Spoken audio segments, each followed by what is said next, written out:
Yes, children, let us continue with the explanation of the lesson Intellectual Rubbish, Part 8.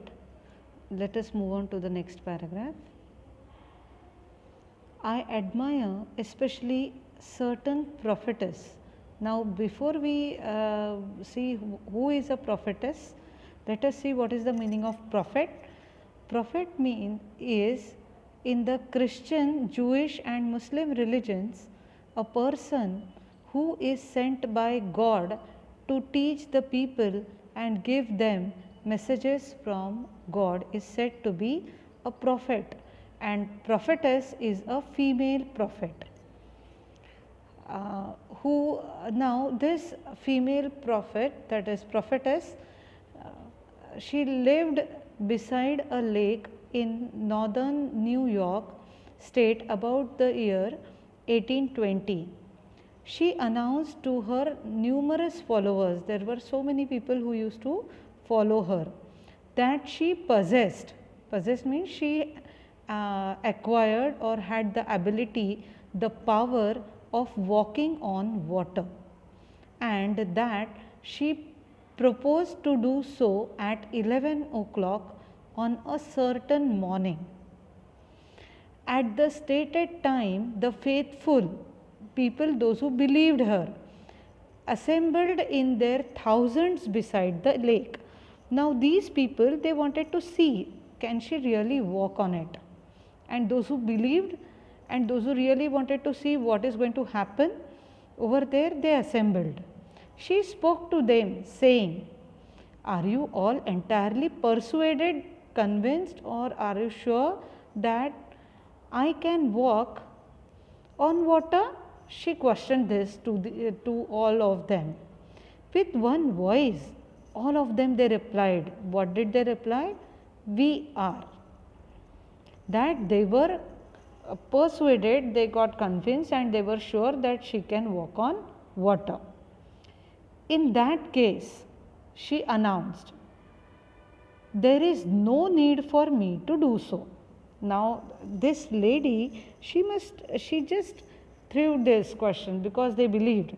She said that, okay, if you believe, no need of showing all those or demonstrating it practically to them. Okay, in that case she announced, there is no need for me to do so. She said that there was no need for her to show how to walk on water. And they all went home much edified. All of them, they went home. Edified means instruct or improve someone morally or intellectually. Now they all went home much improved and all, because they knew she is not going to walk at all. So over here the question arises, was she really capable enough to do so?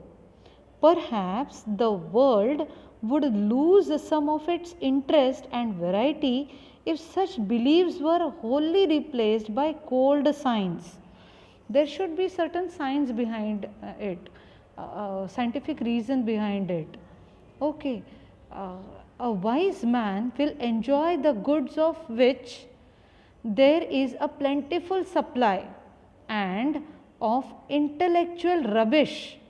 The person who believes in myths, the person who is very superstitious, at times there are people, those who do not keep a practical approach towards life, and there are so many people who have fear in their mind.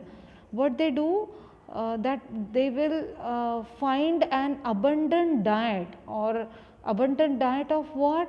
Of in their own age, in a as in every other abundant diet related to, it can be gossip, related to any myth, or any intellectual rubbish, or whatever they find is their belief.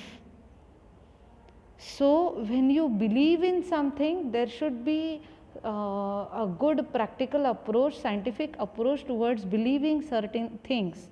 And if you really wish to come out of the fear, be very courageous to fight so that you can come out of that fear. And if you are sincere and honest enough in your all kind of things which you do, the actions you do, the work you carry out in your life, there will be no fear in mind if you are doing something good and right. Who fears? Who have certain kind of fear? Those who do something wrong. If you do something wrong at home or in school or somewhere outside, that guilt is always there, and that guilt creates fear in your mind. Oh, I have done something wrong. Now what will my parents say? What will my teachers or what will my friends say? And if you accept that honestly, that oh, I have committed this mistake, I want to come out of it, the things will be very easy for you. That's why keeping honest approach in life, keeping transparency with your parents, not hiding things from your parents, will give you enough courage, and it will even help you to come out of the situation in a neat and clean manner. Students, read this lesson thoroughly once, and in PDF file we will be completing the workshop activity and textual grammar related questions. Thank you.